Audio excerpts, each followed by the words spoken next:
கடந்து வந்த பாதை கசப்பாகவும், வரப்போற ஒவ்வொரு தருணமும் மகிழ்ச்சியாகவும், உங்களுக்கான நாளாகவும் அமையும். இதுதான் யூனிவர்ஸோட கோட்.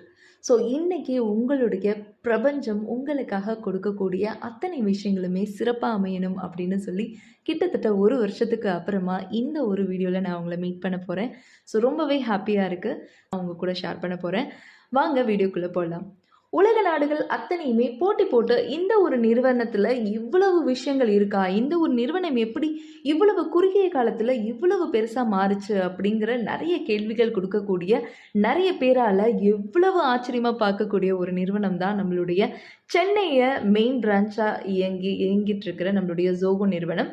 பிரபல சாஃப்ட்வேர் நிறுவனத்தின் இணை நிறுவனர் பத்மஸ்ரீ விருது பெற்ற நம்மளுடைய ஸ்ரீதர் வேம்பு அவர்கள் பத்தியும் இந்த ஒரு வீடியோல டீட்டெயிலா நீங்க தெரிஞ்சுக்க போறீங்க. என்ன கீர்த்தி, என்னுடைய வாழ்க்கையில இதுவும் ஒரு விஷயமா அமையும். இந்த விஷயங்கள்லாம் உங்க வாழ்க்கைக்கு கரெக்ட்டா இருக்கும் அப்படிலாம் சொன்னீங்க. இப்ப கரெக்ட்டா போயிட்டு ஸ்ரீதர் வேம்பு பத்தி பேச போறீங்களே, அவருக்கும் இதுக்கும் என்ன சம்மந்தம்னு யோசிக்கிறீங்களா? உங்களுக்கு இவ்வளவு பிரச்சனை இருக்கே, அப்ப நம்மளுக்கு ஒரு பிரச்சனையே இல்லையே அப்படின்னு நினைக்கிற அளவுக்கு தான் இந்த ஒரு ஸ்டோரி அமைய போகுது. ஸோ ரொம்பவே முக்கியமான நெறைய விஷயங்கள நான் ஷேர் பண்ண அவர்கள் கிட்டத்தட்ட இப்போ $5 பில்லியன் தன்னுடைய சொத்து மதிப்பா வச்சிருக்காருங்க. இது வந்து அப்ராக்ஸிமேட்டா எடுத்த சொத்து மதிப்பு தான். இன்னும் டீட்டெயிலா இந்த 2024ல அவங்க டாக்ஸ் பே பண்ணது அதெல்லாம் எடுத்து பார்த்தோம்னா, இன்னும் எக்கச்சக்கமா இருக்கும்.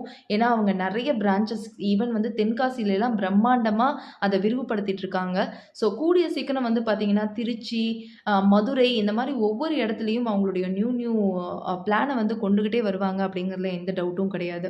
இவருடைய சொத்து மதிப்புக்கும், இவருடைய வசதிக்கும் எப்படியோ இருக்கலாம். ஆனா, அவர் இப்ப எப்படி இருக்காருன்னு பார்த்தீங்கன்னா, ஒரு கிராமப்புறத்தோட சேர்ந்து, கிராமத்தோட வாழ்றதுக்கு, இயற்கையா வாழ்றதுக்கு ரொம்பவே விரும்பி சைக்கிள்ல தாங்க இவரு போறாரு. இவருடைய பொதுவாவே இன்னைக்கு என்ன நடக்க போகுது? நாளைக்கு என்ன பிளானு? என்னுடைய பாஸுக்கு பிரச்சனை. நான் பண்ற பிசினஸ் எனக்கு செட் ஆகல. இப்படிலாம் நெறைய சொல்லுவோம் இல்லையா?